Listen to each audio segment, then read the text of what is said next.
Olá, alunos.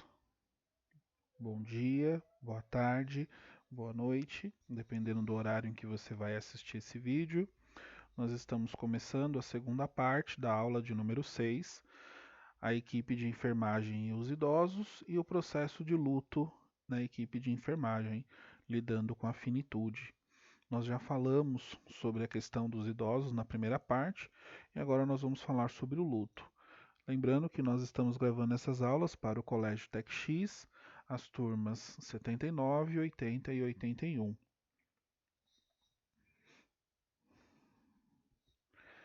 O profissional de enfermagem é o que, em geral, passa mais horas em contato com o paciente, portanto, vivenciam de uma maneira muito próxima as alegrias e a tristeza dos seus pacientes e familiares. A relação desse profissional com a morte é uma relação de angústia, visto que está associada a uma experiência de temor interiorizado. Esse temor em hospital é a proximidade da morte. Essa possibilidade vem se confrontar no dia a dia da equipe de enfermagem com a fantasia onipotente da imortalidade. Então é importante a gente falar que vocês, enquanto profissionais da área da saúde, estarão falando, estarão lidando com vida e com morte. E quando nós falamos sobre vida e morte, nós vamos falar sobre finitude, que é algo que passa por nossas próprias experiências e por vezes é tão difícil lidar com a morte próximo de nós. Então, o psiquiatra suíço, a psiquiatra suíça Elisabeth Kubler, ela falou sobre as cinco fases do luto, que são a negação, a raiva, a barganha, a depressão e, finalmente, a aceitação. É importante deixar bem claro que não necessariamente essas fases elas vão acontecer de uma forma organizada, primeiro, segundo, terceiro. Elas podem pular, elas podem voltar, isso é normal, mas elas existem e a gente observa elas. No primeiro estágio, que é a negação e o isolamento, é muito comum o sentimento de não querer acreditar naquela realidade. Quando nós estamos diante de uma situação extremamente assustadora, um primeiro momento, a nossa reação inicial pode ser exatamente negar que aquilo está acontecendo, negar que aquilo acontece. Esse é o estágio da negação. O segundo estágio é o estágio da raiva, onde a pessoa expressa suas emoções de forma muito intensa. Por vezes, é uma fase difícil de lidar com os pacientes, que eles não sabem como aceitar aquele momento e podem acabar agredindo tanto a família quanto a equipe que está cuidando deles, motivados por essa raiva. O terceiro estágio é o estágio da barganha, quando o paciente ele começa a ter esperanças de uma cura divina, de um prolongamento da vida ou de ações, a pessoa começa a tentar, de qualquer forma, encontrar uma forma para conseguir continuar a viver. E isso é um estágio muito característico das pessoas que têm um processo de adoecimento gradativo. Isso a gente vai ver ao longo da aula. Depois nós temos o estágio da depressão. É um estágio difícil para as pessoas que estão ao redor e para a própria pessoa, porque existe uma, uma reserva, uma reclusão, um se voltar para dentro de si. Esse momento da depressão é um momento de reunir energias. É um momento em que a pessoa se fecha para o externo e começa a pensar nela, começa a reunir essas energias, para finalmente, depois dando tudo certo, chegar no período da aceitação, que é quando ela entende a situação e começa a pensar nas formas de lidar. Então, revisando, nós temos a negação, e a negação ela serve como uma defesa que vai aliviar o impacto da notícia. É comum a pessoa fugir do convívio social. Em geral, não dura muito tempo e pode aparecer em outros momentos. Depois a gente tem o estágio da raiva, quando o indivíduo se revolta contra a própria vida, contra as pessoas, contra Deus. Esse sentimento e sentimentos como ressentimento, revolta e inveja também podem surgir. Depois nós temos a barganha, que o indivíduo passa a negociar com Deus ou com o universo, com o destino, com a forma como ela acredite, onde a pessoa começa a buscar algum acordo para tentar continuar a viver. Depois nós temos a fase da depressão, onde os sentimentos fazem com que a pessoa se isole e se torne introspectivo. Essa fase pode ser uma fase muito positiva. E finalmente a fase da aceitação, que é a fase em que a pessoa entende os momentos. Eu vou mostrar um vídeo para vocês, para a gente falar um pouco sobre a morte.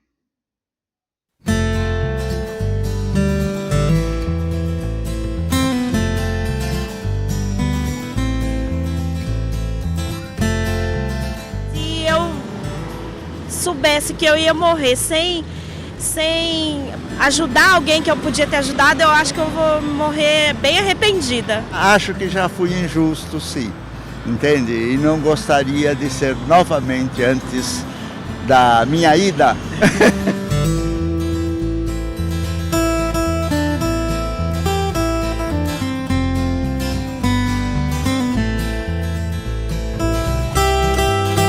Não ter viajado bastante e de não ter feito tudo que podia para minha filha.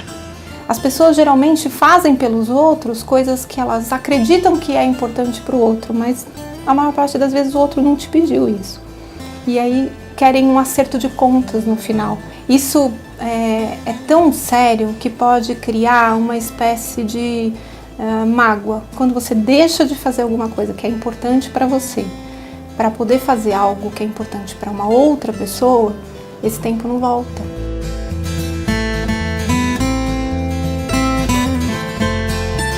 Dava muita atenção ao serviço e a família não. Se você teve um trabalho na sua vida que te enriqueceu, que te transformou, que fez sua vida melhor, tanto do ponto de vista material como ser humano, essa cobrança raramente acontece.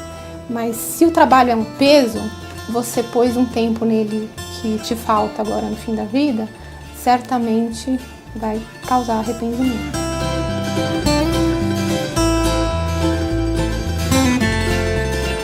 O maior arrependimento é de não falar as coisas quando tem que falar, né? Que passa e aí você não fala. Com familiares a gente costuma às vezes analisar ou criticar, ser injusto. Eu gostaria de não ser. Essa é uma das coisas mais bonitas que acontecem no fim da vida. A gente perde a nossa capacidade de fingir. Nessa hora bate aquela coisa, puxa, se eu tivesse dito que eu amava. Por mais terrível que seja a pessoa, no fim da vida, ela começa a manifestar o que ela tem de bom por dentro. E esse bom por dentro é demonstrar afeto.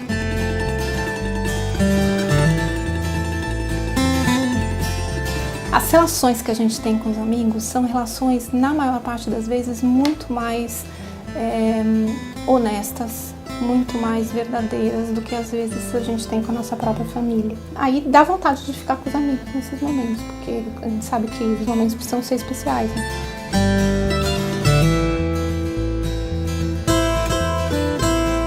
Tento fazer as coisas para não me arrepender. Na verdade, o meu objetivo de vida é esse.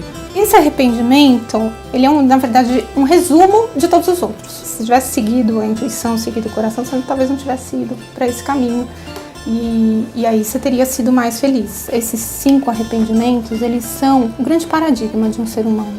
Essas escolhas que ele vai fazendo durante a vida, que em algum momento ele vai ter que parar e olhar para trás e ver se valeu a pena. Para o momento de hoje, se a gente não está doente, e de repente der uma vontade louca de ler essa entrevista ou ouvir esse papo, termina isso e faz o melhor que você puder.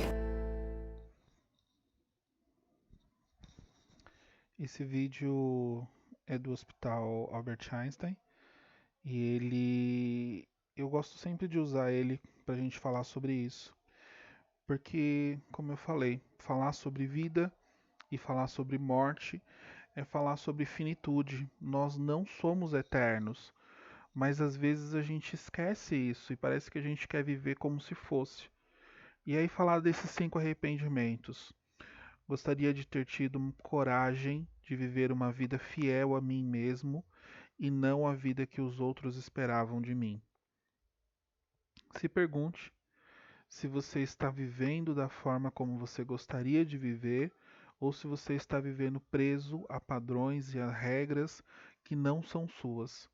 Se você está se prendendo a situações que não são suas, tome cuidado, porque lá na frente esse arrependimento pode bater. Segundo arrependimento, gostaria de não ter trabalhado tanto. Esse arrependimento ele fala de quais são as nossas prioridades. Será que você tem colocado a sua prioridade e o seu coração no lugar em que deveria? Ou será que você tem gastado tempo com outras coisas? Isso é importante a gente pensar.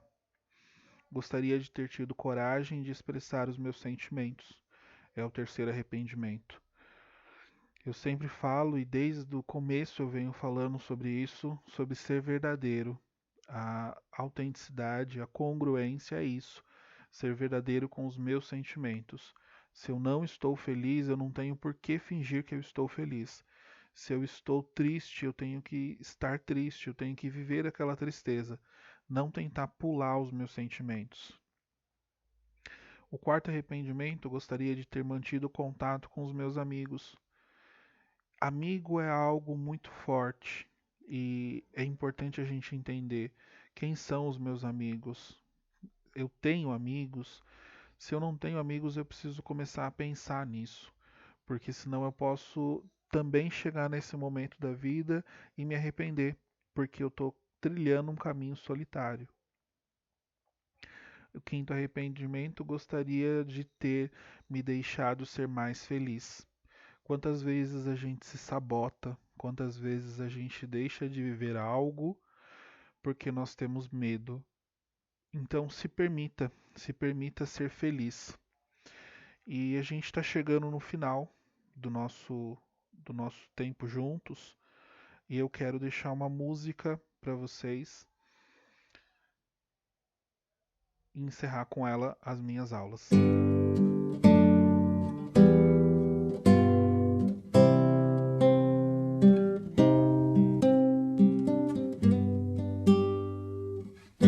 Devia ter amado mais, ter chorado mais, ter visto o sol nascer.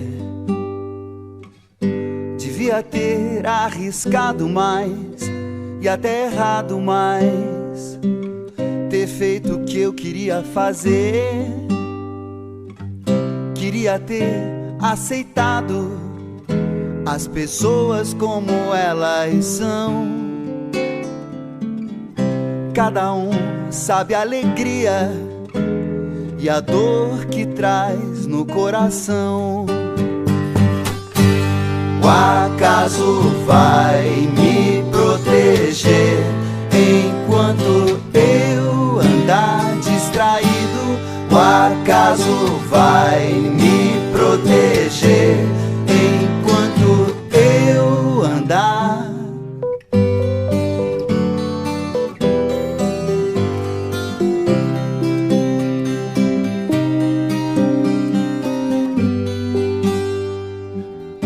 Devia ter complicado menos, trabalhado menos, ter visto o sol se pôr.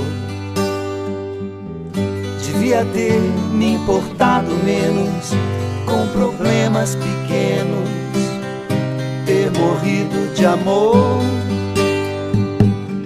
Queria ter aceitado a vida como ela é. A cada um cabe alegrias e a tristeza que vier. O acaso vai me proteger enquanto eu andar distraído. O acaso vai me proteger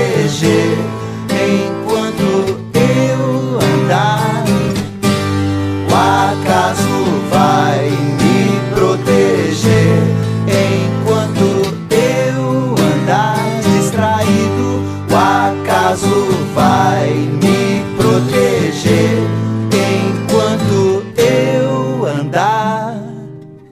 Devia ter complicado menos, trabalhado menos, ter visto o sol se pôr.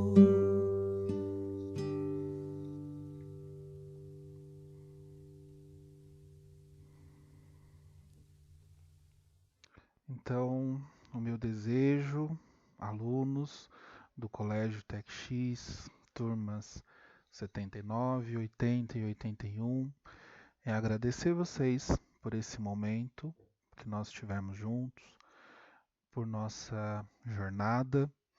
São muitas lembranças, fiz amigos, gostei muito de estar com vocês nesse momento. Fechamos mais um ciclo e eu espero que vocês sejam muito felizes, escandalosamente felizes, que vocês sejam tão felizes que as pessoas olhem para vocês e pensem como ele é feliz, como ela é feliz. Esse é o meu desejo. Sejam muito felizes e obrigado por esse período em que estivemos juntos. Um abraço e eu encerro por aqui essa aula.